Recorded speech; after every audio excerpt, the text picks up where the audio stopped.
Syarat menjadi TKI resmi yang harus dipenuhi oleh calon pekerja migran Indonesia terbaru. Simak video sampai tuntas. Pekerja di luar negeri telah menjadi opsi menarik bagi banyak orang yang berharap untuk meningkatkan kondisi ekonomi mereka. Namun, menjadi TKI atau pekerja migran Indonesia bukanlah hal yang sederhana. Prosesnya melibatkan langkah-langkah tertentu dan persyaratan yang harus dipenuhi sebelum seseorang dapat memulai pekerjaan di luar negeri.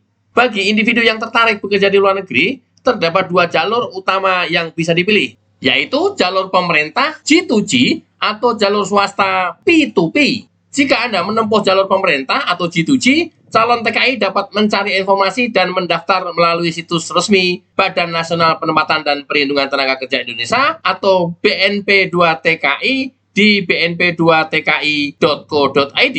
Sementara, bagi Anda yang menempuh jalur swasta, calon TKI dapat mendaftar melalui agen penyalur TKI ke berbagai negara dengan memenuhi syarat yang telah ditetapkan. Kemampuan berbahasa asing dan skill yang terkait dengan pekerjaan juga menjadi faktor penting. Untuk menjadi TKI legal atau resmi, terdapat serangkaian syarat yang harus dipenuhi serta tahapan yang harus dilalui. Menurut Peraturan Pemerintah Republik Indonesia Nomor 4 Tahun 2013, Pasal 11 Ayat 2, persyaratan dan dokumen yang harus dilengkapi oleh calon pekerja migran Indonesia meliputi terdaftar pada Dinas Kabupaten Kota, kartu tanda pendaftar sebagai pencari kerja atau AK1, usia sekurang-kurangnya 18 tahun, ijazah pendidikan terakhir, syarat keterangan sehat jasmani dan rohani, surat keterangan catatan kepolisian atau SKCK, surat keterangan izin dari suami atau istri atau orang tua atau wali, tidak dalam keadaan hamil bagi calon tenaga kerja wanita, syarat lain yang disepakati dalam perjanjian tertulis. Tahapan menjadi pekerja migran Indonesia, pertama adalah perekrutan, mencari dan mendaftar melalui jalur yang dipilih. Kemudian yang kedua, pemeriksaan psikologi dan kesehatan, melalui tes kesehatan dan psikologi untuk memastikan kondisi mental dan fisik yang sesuai. 3. Perjanjian penempatan TKI, kesepakatan formal antara calon TKI dan pihak yang menyalurkan pekerjaan. 4. Pengurusan paspor dan asuransi TKI, dokumen perjalanan dan asuransi yang diperlukan. 5. Perjanjian kerja dan pengurusan visa, kesempatan pekerja resmi, serta pengurusan visa untuk masuk ke negara tujuan. 6. PAP atau pemberitahuan akan pekerjaan, informasi resmi terkait pekerjaan yang akan dilakukan nanti.